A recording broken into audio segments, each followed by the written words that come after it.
Okay, so I'm here to review Bridesmaids. Oh wait, no.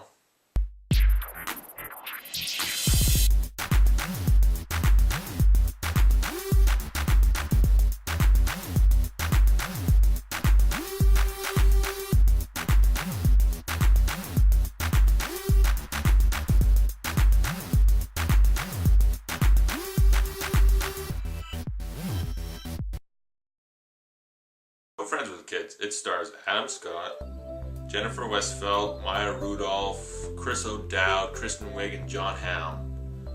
Minus two of those people, and you got Bridesmaids all over again, okay? So, that might be annoying to some of you, and I'm not sure if those four people were cast intentionally or not, but you know, it kind of worked out. It also stars Megan Fox.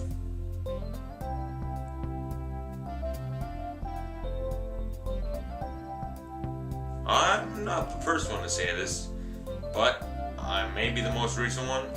She sucks. Okay, frankly, Transformers 1, you know what? She was there to be hot, but you know what? I thought her acting was okay in Transformers 1. She didn't do a whole lot of it though, but for some reason I think she's good in Transformers 1. Transformers 2, first off, she turned orange. Like, she's fake tan the hell up, and then I guess that affected her brain a little and took her acting talent and got rid of it. Because she had some in Transformers. Then you got Jennifer's Body, one of the worst films of all time almost. And then, what else? I think she's in the new This Is 40, which doesn't excite me. Why do people keep casting her? It was obvious, Transformers, she was there to be hot. And every other movie was just kind of using her for that. And also has Edward Burns, if you know him from Saving Private Ryan. So yeah, in between all the Bridesmaids actors, Adam Scott, who I pretty much... I think it's official to say at this point, he is Chris Stuckman's, bastard twin or something. If you took Tom Cruise and mixed him with Adam Scott, like you took their DNA and mixed it up, you have Chris Stuckman. Here's a link to his channel. Go check out some of his videos, and then go look at pictures of Tom Cruise, Adam Scott. Check out a Chris Stuckman video. It's a weird resemblance. But yeah, in between all these Bridesmaids actors, Adam Scott, Jennifer Westfeldt, who I believe wrote and directed this, Megan Fox, and Edward Burns. So, what do I think of the movie? Well, first, I'd like to address this is another pretty damn old movie. This came out in March, same time as Hunger Games. I seem to be reviewing a lot of March movies.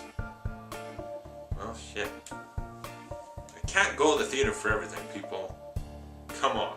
So the movie basically just kind of features Adam Scott and Jennifer Westfeldt's characters, who are pretty much best friends, and there's not a lot of sexual tension between them. They're just literally just friends, and they're also friends with John Hamm and Kristen Wiig, who are newlyweds, and they have sex a lot. And then there's also Chris O'Dowd and Maya Rudolph, who already have kids and stuff, and they're kind of got the life sucked out of them, for lack of a better word. And then a couple months or a couple years later or something, John Hamm and Kristen Wiig, same way. Both of their friends all downbeat and sad. Just, yeah, they got all boring because of their kids is what they want to say, which is, it's pretty much true, I would think, but at the same time, I don't know. There's two main characters, and they're just kind of realizing, hey, getting married and having kids might kind of actually suck the life out of you and make you boring and sad. But you know what? Having kids is just so much darn fun. Not really. It's fun for about 20 minutes, and then after that, doesn't it end in all the pregnancy, crying, waking up at 3 in the morning? I mean, watch the beginning of The Change-Up. You end up in Jason Bateman's position. Another movie I'll be reviewing soon.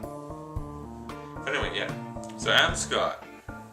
I like this guy. He was the freaking douchebag brother on Step Brothers, and he was a complete asshole. He's also on Parks and Recreation, a show I've not seen, but I'm sure he's good on it. And Jennifer Westfeldt. I don't know him from nothing, but I believe she made Kissing Jessica Stein. Movie I haven't seen. So, yeah. And the Bridesmaids actors. They're all good, yeah.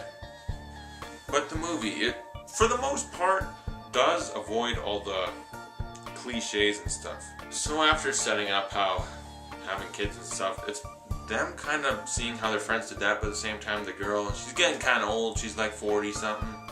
And Adam Scott's still like mid-30s, so he's like, I don't need a kid. But she's like, I'm all old and I need a baby. but she doesn't want to do the artificial insemination thing or something. Something like that. They start talking and then they decide, we should have a kid. Something somewhat similar, but this movie does it a whole lot different. Because honestly, they have the kid and they kind of basically just take turns taking care of her. Like, alright, I'm taking him to my apartment tonight. Alright, you can have him. There's just kind of that. But they are good friends.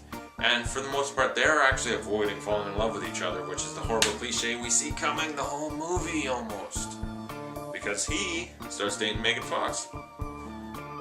Compared to Jennifer Westphal, Megan Fox is better looking, but she's also basically a glorified porn star. And she has no acting. Jennifer Westphal can fucking act. And she starts dating Edward Burns, who frankly, I'll spoil this, but we already know it coming. People at the end of this movie don't get together with who they should. But basically, the last 15 minutes of this movie get real cliched for what happens. It goes from a pretty funny, somewhat subversive comedy that just kind of tells the truth of marriage and stuff, but it makes it real charming, and I thought it was funny, but then at the end it just gets real typical. It's just, I've seen this before. These people are going to get together because, they'll get together with other people, but then they decide they only want each other. Adam Scott's character didn't want that. He wanted to just be friends. But they had to make the woman want the man, even though she had a way better guy. Way better. Trust me. But for the most part, it's a nicely written, pretty well directed comedy, and there was no bad acting. Just kidding, of course there is. I mean, fucking Megan Fox. Leave movies. I mean, good God. Do choices. Leave movies and go do porn, or frickin' get an acting class, because, Jesus. Like, this movie, hated her. Hated her. She wasn't extremely terrible, but it was just, like, bland, and you saw where it's going the whole time. So that's my problem. People got together that kind of shouldn't. Got typical at the end, but for the most part it's pretty enjoyable. I'll give this movie a B+. So, if you like this review, you can like here, subscribe here. As long as that... Yeah, I'm good. I'm technical now. I set it up. I'm pretty sure it's right there. And also, you can go see my new videos on my channel whenever. Channel link right here. Go to my channel. Because frankly, I've got so many videos coming up soon. By the time I'm watching this, there might be like 6 other ones up. My next review will be 310 to Yuma. Why? Because pretty soon I'll be seeing Lawless. I know, another late review. That came out at the beginning of September, I believe. We're already almost midway through. That's already too late. But yeah, I'll be seeing Lawless soon, and they're both kind of old Western movies, except Lawless is more Prohibition, this is more just Western, but whatever. Alright, so see you when I talk about 310 to Yuma.